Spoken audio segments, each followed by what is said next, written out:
कर सकते हो, तो उसमें भी कुछ आपका कट पिट के वापस आ जाता है। ठीक है, तो कट पिट के अगर हम देखें तो वो 40-50 ही आपकी पड़ती है एकेडमिक की, सिर्फ बात कर रहा हूँ।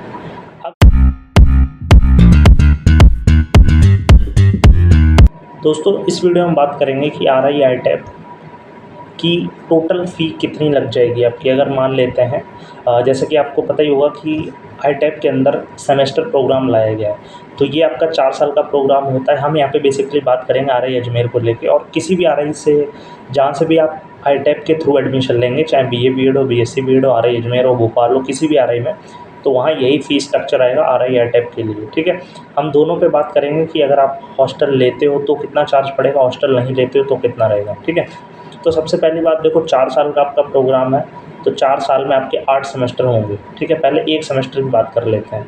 अब 2 कैटेगरी के बच्चे होंगे, एक जो हॉस्टल लेंगे, दूसरा जो हॉस्टल नहीं लेंगे। जो लोकल होंगे वो हॉस्टल नहीं लेते हैं, तो मोस्टली लोग हॉस्टल लेते हैं, तो उसी अकॉर्डिंग मैं आपको आइडिया देता हूँ। जैसे कि एक सेमेस्टर की अगर मैं बात करूँ, उसको आप मल्टीप्लाई कर दोगे 8 से, आपका निकल जाएगा। ठीक है, एक सेमेस्टर की जब मैं बात करता हूँ, तो एक सेमेस्टर में फॉर एग्ज़ाम्पल ऐसे समझिए कि एकेडमिक फ़ीस जो है लगभग 7,500 के आसपास हो जाती है।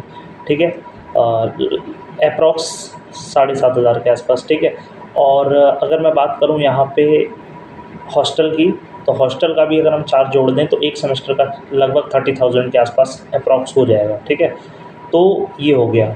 अब अगर हम एक साल का जोड़ें इस हिसाब से, तो कितना हो गया, एकेडमिक का हो गया 15,000 लगभग आपका, और हॉस्टल का जोड़ दें तो 60,000, है ना। अब दोनों को लेके चल रहे हैं, विदाउट हॉस्टल और हॉस्टल के साथ, तो एक साल का अगर हम जोड़ेंगे तो आपका 15,000 एकेडमिक का हो गया और 60,000 विद हॉस्टल। तो इसको मल्टीप्लाई कर दो 4 से, तो ये आपका 6 चौक 24, यानी अगर आप हॉस्टल लेके रहते हैं, अगर मान लेते हैं आप नॉन हॉस्टलर हैं, तो आपकी कितनी पड़ जाएगी, 15 चौक 60। ठीक है, क्योंकि एक साल की एकेडमिक फ़ीस कितनी हो गई आपकी, 15, तो 4 से मल्टीप्लाई करोगे 15 चौक 60, 60,000 आपकी एकेडमिक फ़ीस है मात्र 4 साल की। ठीक है, एकेडमिक फ़ीस की बात हो रही है।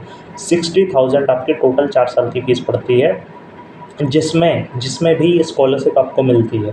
जिसमें भी, जैसे मान लो आप SC ST हैं तो 100% स्कॉलरशिप मिल जाती है। OBC है और आपके एंट्रेंस में अच्छे मार्क्स हैं तो भी आपको कुछ स्कॉलरशिप मिल जाती है, अच्छा खासा। 4 साल में 4 बार आप स्कॉलरशिप के लिए अप्लाई। एक शर्त ये भी ध्यान रखेंगे आप कि स्कॉलरशिप के लिए वही स्टूडेंट एलिजिबल होता है जो हॉस्टल में रह रहा है। जो हॉस्टल नहीं रह रहा है उसके लिए एकेडमिक मतलब जो ये रिफ़ंड है ये नहीं मिलता उनको, मतलब स्कॉलरशिप के लिए वो आवेदन नहीं कर सकते। तो अगर आप नॉन हॉस्टल रहें तो आपका 60,000 4 साल का पड़ जाएगा, दैट्स इट। अब बात कर लेते हैं दूसरे केस में कि अगर आप हॉस्टल लेते हो, तो सिंपल सा मैंने बताया कि एक सेमेस्टर का 30,000 अप्रॉक्स, तो एक साल का 60। ठीक है, यानी एक साल का 60,000 आपका पड़ जाएगा, रहना खाना और एकेडमिक फ़ीस।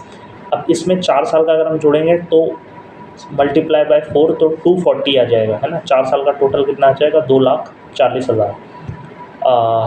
तो 6 चौक 24, 2,40,000 टोटल। इसमें अब अगर आपको लग रहा होगा कि ये बहुत ज़्यादा है, तो आप दूसरे जगह से कंपेयर कर सकते हो। ठीक है, क्योंकि 4 साल रहना खाना काफ़ी कॉस्टली हो जाता है। किसी भी सिटी में बाहर रहोगे ये बहुत नॉमिनल चार्ज है।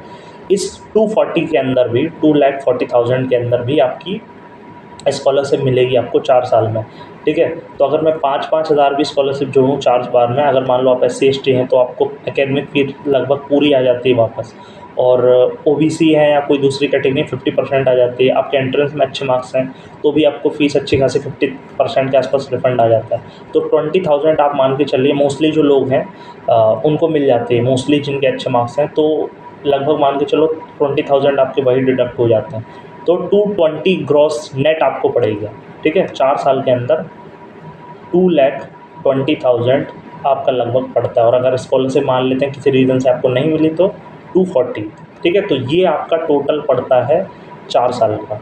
BA BEd या BSc BEd करोगे आपका टोटल लगभग और 8-10 हज़ार ऊपरी खर्चा छोटे मोटे आप मान के चलिए, तो लगभग 2.5 लाख के आसपास आपकी टोटल फ़ी हो गई 4 साल की, जिसमें एकेडमिक, हॉस्टल सब कुछ जुड़ा हुआ है। अब आप सोचोगे ये बहुत ज़्यादा है, तो बिल्कुल ये बहुत ज़्यादा नहीं है। जब आप हिसाब लगाने बैठोगे तो आपकी एकेडमिक फ़ीस मैंने ऑलरेडी बताया कितनी नॉमिनल है, सारा खर्च, और जो हॉस्टल रहना खाना वो भी बहुत नॉमिनल होता है। सिर्फ जो आपका फूडिंग है, फूडिंग का चार्ज ज़्यादा होता है, इस वजह से ये है। ठीक है, और फूडिंग का भी आप देखोगे 90 रुपये एक दिन का पड़ता है, उस अकॉर्डिंग है। ठीक है। तो किसी भी आप बाहर किसी सिटी में रहोगे, आप मान लो ड्यू से अपना करना चाहते हो इंटीग्रेटेड, BHU से या जामिया से या किसी भी सेंट्रल यूनिवर्सिटी से, जब आप बाहर रहोगे 4 साल का हिसाब किताब जोड़ोगे तो आपका बहुत, ठीक है, 8 से 10 लाख रुपए खर्चा बैठ जाता है, ठीक है, 4 साल के अंदर, क्योंकि बाहर की सिटीज़ ज़्यादा कॉस्टली होती हैं। तो उस हिसाब से अगर देखा जाए तो ये कुछ भी नहीं है फीस, और प्लस 4 साल में आप अपनी अच्छी तैयारी कर सकते हो, प्रिपरेशन कर सकते हो, किसी दूसरे एग्ज़ाम की भी साथ के साथ आपको बढ़िया लाइब्रेरी मिल जाती है, वाईफाई मिल जाता है, ठीक है।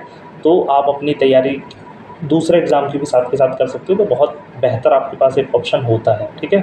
तो ये मैंने आपको एक फ़ीस स्ट्रक्चर का डिटेल से क्लैरिफिकेशन दे दिया RI अजमेर को पॉइंट ऑफ व्यू करके।